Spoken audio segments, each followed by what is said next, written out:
प्रिय, जवन चीज परमेश्वर के रहे ओके लालच करके आकान तो अपना डेरा में छुपा ले रहले। फलस्वरूप आकान अब दंड पाए वाला हमें देखे के यहोशू 7 अध्याय ओकरा 24वां वचन से। तब सब लोग इस्राएली लोगन के साथ यहोशू और जेरह वंशीय आकान के और वो चांदी के ओढ़ना और सोना के ईंट के और उनका बेटा बेटी के और उनका बैल और गधा के और उनका भेड़ बकरी के और उनका डेरा के अर्थात जवन कुछ उनकर रहे वो सब के आकोर नामक तराई में गईले। तब यहोशू उनकरा से कहले, तू हमने के काहे कष्ट दिहला? आज के दिन यहोवा तोहरे के कष्ट दी हैं। तब सगरी इस्राएली उन पर पथराव कैले। प्रिय, आकान सोचले केहू नहीं देखल, केहू नहीं खे जानत, यही से हमके कुछ नहीं होई। सोचले परमेश्वर देख लेले, उनकरा कैल पाप के प्रकट कैले। उ का पाप कैले रहले? सोना चांदी के उ छिपा ले रहले। प्रिय, हम बतौली ना, वो चांदी और सोना के कर रहे? परमेश्वर का रहे। जौन परमेश्वर के बाटे, जौन परमेश्वर के भवन में रहे के चाही, आकानों के चुरा ले। प्रिय भाई और बहन लोग, हम रउआ भलाई के चाहत, रौरी आशीष के चाही के रौरी सेवक के रूप में खतरा और मुसीबत से रउआ लोग के बचावे खातिर एगो जिम्मेदार रखवाला के रूप में हम रउआ से प्रेम से विनती करत हई, जौन परमेश्वर के हवे वो चीज के अपना पास छिपा के मत रखी। जौन कुछ परमेश्वर का हवे ओकरा के अपना तिजोरी में, बैंक में ओके छुपा के रखला के कोशिश मत करी। परमेश्वर पहले से निश्चित रूप से उनके कह देले रहले कि चांदी और सोना हमरा भंडार में लेके आवा जा। वही सोना और चांदी के लालच करके आकान अपना तंबू में छिपा लिहले। प्रिय दसवांश, रौरी बैंक में ना रहे के चाही, रौरी पर्स में ना रहे के चाही, रौरी तिजोरी में ना रहे के चाही। दसवांश, परमेश्वर के भवन में रह के चाही। प्रिय, रउआ कोनो मन्नत मल्ले हई त या परमेश्वर के देवे खातिर रउआ कुछ सोचली त ओके रउआ छिपाई नहीं। ओकर लालच करके रउआ अपना पास मत रखी। जौन परमेश्वर के देवे के बाटे, जौन परमेश्वर के हवे, ओके परमेश्वर के भवन में लिया के ईमानदारी से रउआ देई। धन्यवादी भेंट देवे के बाटे, रउआ सोचले बानी त ओके देई। यदि देवे खातिर रौरी पास में आज ना ह त प्रभु से प्रार्थना करें, प्रभु हम ही फैसला कैले हैं, रउआ के इतना हमके देवे के बा। आज देवे के शक्ति हमारा में नहीं के, उस शक्ति हमारा के दें प्रभु कह के प्रार्थना कैला से प्रभु शक्ति दी है। उतने ही जौन परमेश्वर के देवे के बा उनकरा भवन में लेके आवे के बा। ओके खर्चा मत करें, ओके छिपा के मत रखें, ओकर लालच करके ओके मत छिपाई। आकान के कई गई घोर अपराध का रहे कहला से जौन परमेश्वर के रहे ओकर लालच करके अपना पास छिपा लिहले। नष्ट और कष्ट के अपना और अपना परिवार के ऊपर उ लियलन। एक और यहोशू कहत हमें कि आज के दिन अपना आप के पवित्र करब त कल के दिन परमेश्वर आश्चर्य कर्म के करी हैं। और दूसरी ओर परमेश्वर वही इस्राएली लोग के बीच में कईल पाप के कारण कितना बड़ा कष्ट उठौलन जा, येहू के प्रकट करत हमें। पाप एगो व्यक्ति के जीवन में नाश के लेके आवेला और पवित्र जीवन एगो व्यक्ति अपना जीवन में आश्चर्य कर्म देख सके ऐसन करेला। प्रिय, अपना जीवन में रउआ आश्चर्य कर्म के देखल चाहत हई त परमेश्वर रौरी अंदर धार्मिकता के देखल जरूरी हवे। प्रिय, परमेश्वर और जीवन में धार्मिकता के देख के रउआ के आशीष देवे का ऐसे जब सोचेलन, रउआ में यदि पाप दिखाई दे त, यदि रउआ में कमी दिखाई दे त उ का कर सकेलन? नमूना बताओ थे। कुछ लोगन के निश्चित रूप से ऑपरेशन करे के पड़ेला, ऑपरेशन करे के ही पड़ी। डॉक्टर ये फैसला के करेलन, नहीं तो मर जइहे उ कह के ऑपरेशन के एगो डेट देलन, ओके सुनिश्चित कर देवेलन।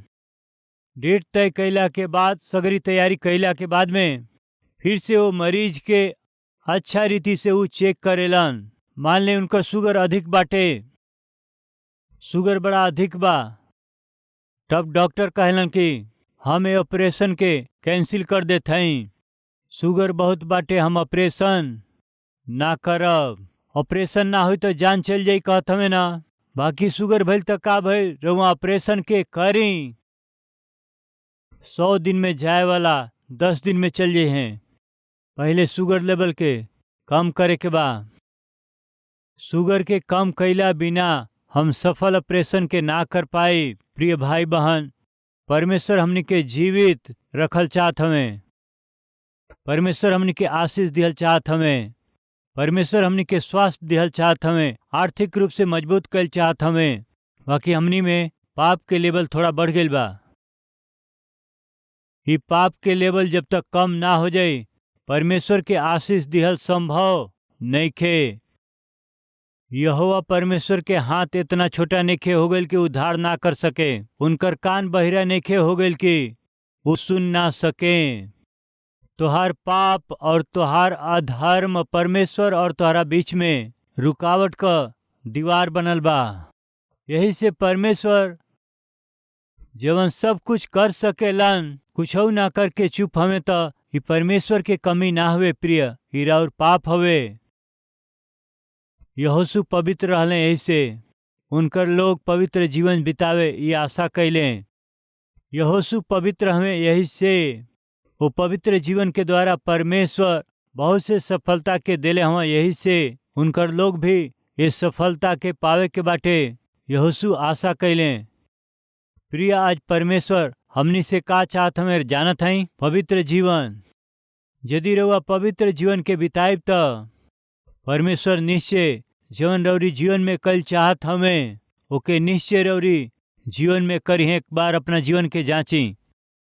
परमेश्वर रउरी बीच में कौन सा पाप हवे? रउआ बार बार कौन गलती करत हई? आदत के अनुसार रउआ कौन से पाप के करत हई? एक बार अपना आप के जांच के परख के वो पाप के रउआ छोड़ देब त रउआ दया के पाइब और परमेश्वर के अद्भुत काम के देखबा। दूसरा, यहोशू प्रार्थना करे वाला रहले। यहोशू प्रार्थना करे वाला रहले। आई देखी जा निर्गमन के किताब 24 अध्याय 12वां वचन से। तब यहोवा मूसा से कहले, पहाड़ पर हमारा पास आव और वहाँ में रह, और हम तोहके पत्थर के पटिया और अपन लिखल व्यवस्था और आज्ञा हम देव की तू उन्हें लोग के सिखाव। तब मूसा यहोशू नामक अपना सेवक के साथ का लिखल बा, परमेश्वर के पर्वत पर चढ़ गए। 18 पद। तब मूसा बादल के बीच में प्रवेश करके पर्वत पे चढ़ गए और मूसा पर्वत पर 40 दिन और 40 रात रहले। परमेश्वर मूसा से कहले, आओ हमारा साथे समय बिताव, हमके बात करे के बा, तोहके व्यवस्था देवे के बा कहला से मूसा अकेले ना गेले। प्रिय, जब परमेश्वर मूसा के बुलौले और मूसा 40 दिन 40 रात परमेश्वर के साथ जब बितौले, अपना साथे यहोशू के भी ले गए। हारून और बाकी बचल लोग पहाड़ के नीचे ही रह गए। बाकी यहोशू जौन जवान रहले 40 दिन और 40 रात मूसा जब परमेश्वर के साथ समय बितावत रहले, वो समय यहोशू भी मूसा के साथ रहले। प्रिय, मूसा के साथ यहोशू भी गईले। ऐसे अबही पढ़ली हैं जा। प्रिय, एगोरिया स्थान में यहोशू के बारे में देखत हैं जा। निर्गमन के किताब 33 अध्याय 11 वचन। और यहोवा मूसा के साथ में ऐसे आमने सामने बात करत रहले जैसे केहू अपना भाई से बात करे। और मूसा तो छावनी में लौट आवत रहले। बाकी यहोशू नाम के एगो जवान जवन नून के बेटा और मूसा के सेवक रहले, उ तंबू में से ना ही निकलत रहले। प्रिय, मूसा जब यहोवा से बात करें त यहोशू छावनी में रह के परमेश्वर के साथ समय बितावल और प्रार्थना जीवन के वो सीख लें। प्रिय, सामान्यतः जवानन के पांव स्थिर ना रहेला, माने लेकिन ना, जवान के पांव और आंख दोनों स्थिर ना रहेला। जवान के शरीर भी स्थिर ना रहेला। बाकी यहोशू के जीवन स्थिर रहल, छावनी में ही रहत रहले, बिल्कुल बाहर ना निकलत रहले। प्रिय, परमेश्वर के उपस्थिति में ही में ऊ रहत रहले, बाकी मनमर्जी से जीवन ना बितौले। ओकर प्रतिफल का मिलल? यहोशू जब परमेश्वर के साथ समय बितौले तब का भइल? सबसे पहले जौना तरह से मूसा परमेश्वर के साथ समय बितौले, वही तरह से यहोशू भी परमेश्वर के साथ समय बितौला से जैसे मूसा परमेश्वर के दृष्टि में विश्वास योग्य दिखाई देले, यहोशू भी परमेश्वर की दृष्टि में विश्वास योग्य दिखाई देला के कारण मूसा के बाद में यहोशू अगुआ के रूप में चुन लिहल गईले।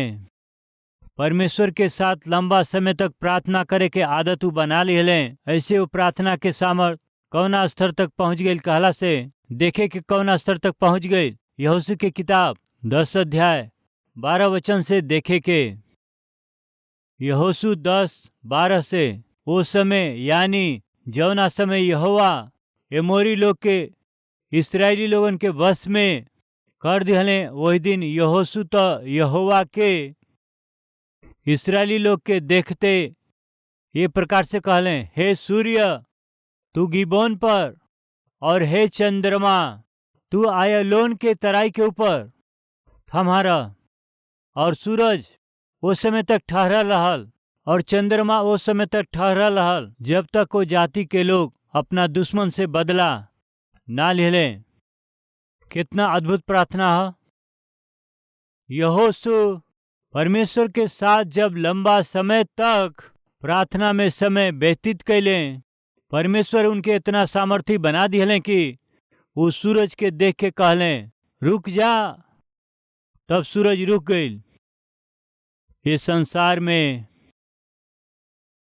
इस सृष्टि खाली इस सृष्टिकर्ता के अलावा केहू और के आज्ञा माने के चांस ना हवे। प्रिय, यीशु मसीह काहे सृष्टिकर्ता हुए? यीशु मसीह के काहे सृष्टिकर्ता कहल जाला? सृष्टि खाली सृष्टिकर्ता के ही अधीन होखेले।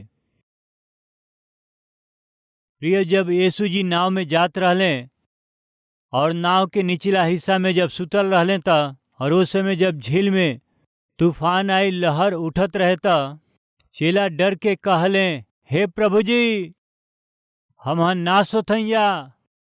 ई कह के जब यीशु जी के उठौले त यीशु मसीह पानी की लहर के देख के बोलले शांत हो जा।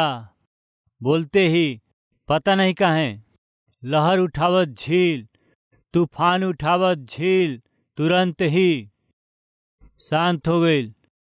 शांत भइल झील के देख के चेला चकित होके यीशु के देखले।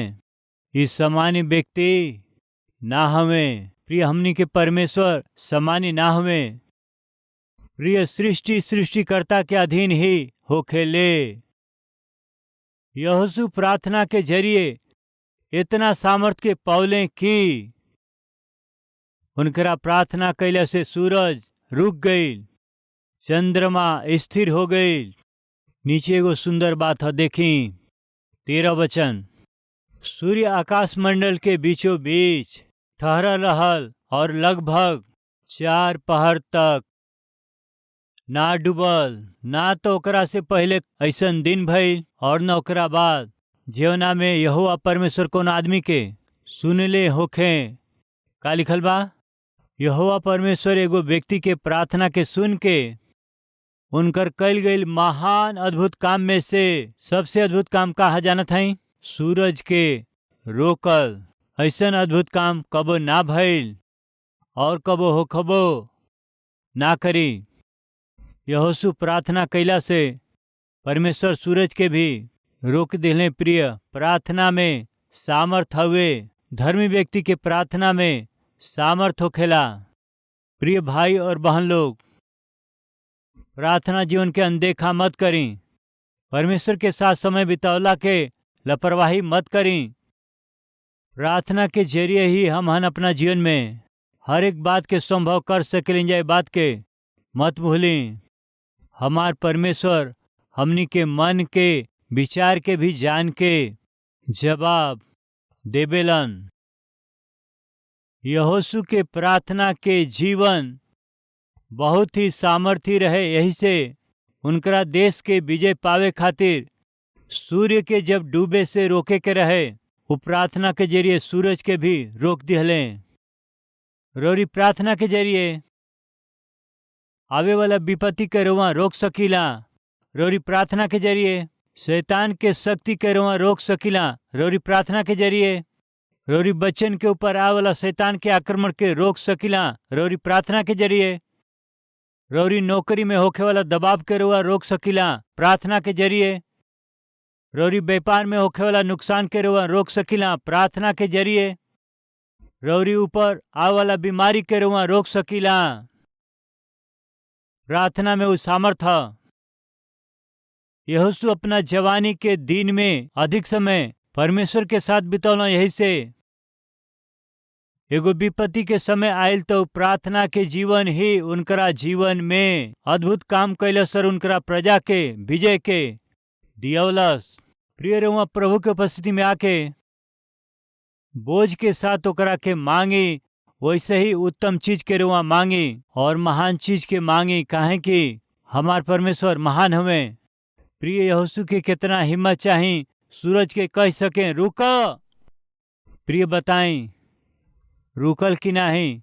रुक गई प्रिय।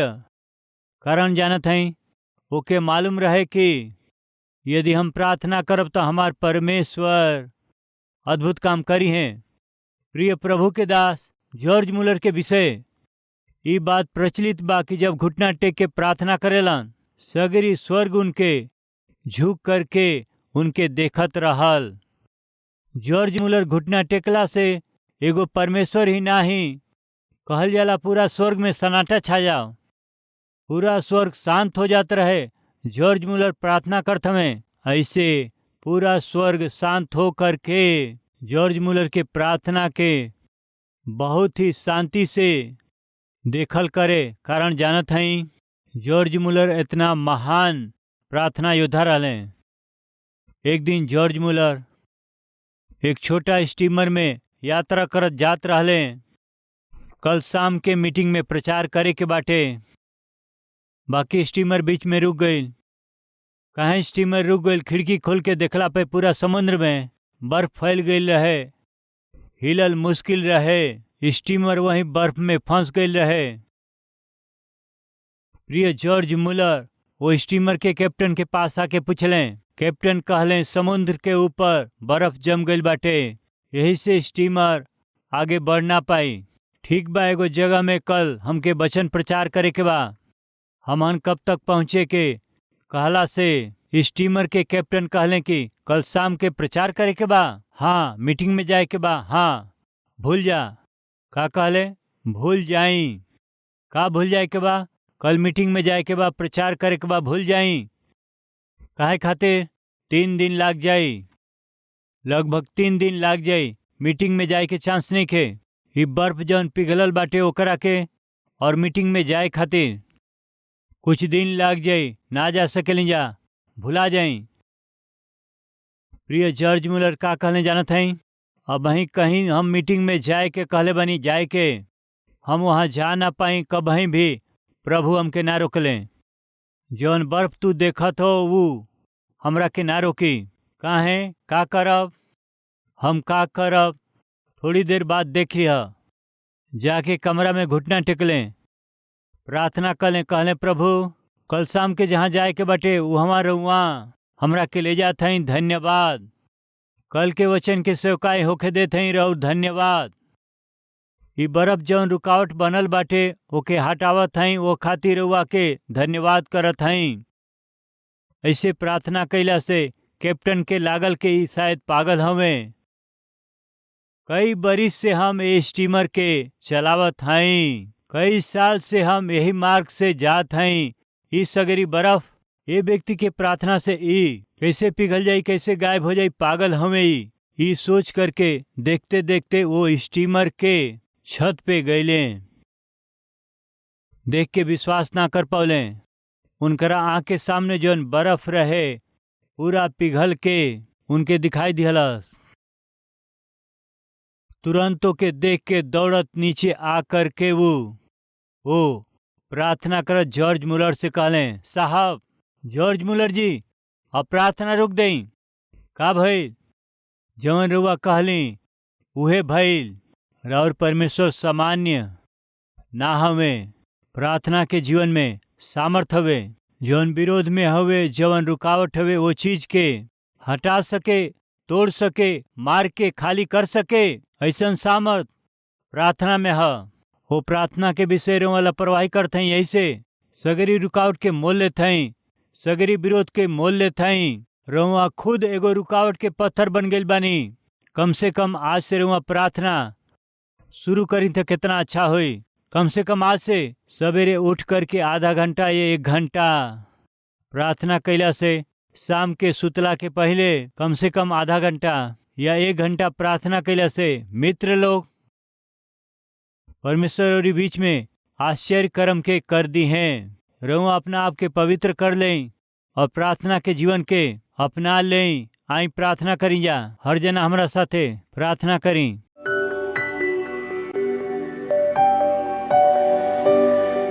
पवित्र परमेश्वर पिता, कल के दिन हमनी के जीवन में आश्चर्य कर्म करे खातिर रुआ तैयार हैं।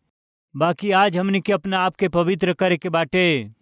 यदि आज हमनी के अपना आप के पवित्र करे के, तो रुआ हमनी के जीवन में आश्चर्य कर्म करे खातिर तैयार हैं। पिता, हम प्रार्थना करते हैं हमरा में, हमहन में, रोरी विरोध में जौन रुआ पसंद ना करीला, जौन रुआ के दुख देवेला, कष्ट पहुँचावेला, जौन रुआ के ठेस दे, वैसन पाप से, हर एक आदत से, हर एक गलत काम से, हर एक अपवित्रता से हम में से सब लोग के छोड़ाई। जेकरा फल स्वरूप हमहन का जौन आश्चर्य कर्म रुआ कल चाहत हैं ओके पा सकिंजा, अनुग्रह सामर्थ के दें।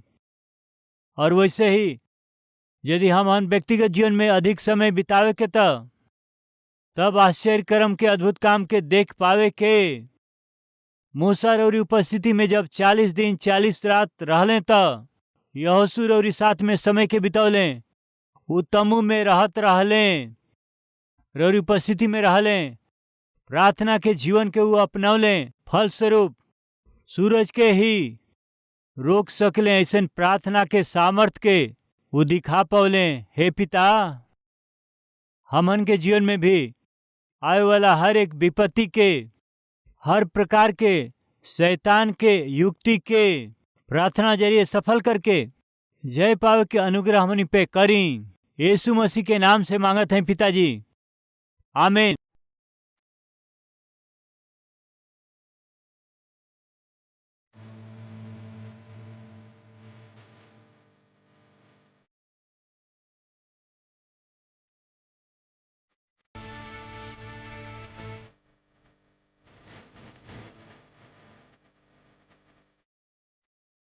हमार पता बा Calvary, post box number 30, Kukatpally, Hyderabad 72।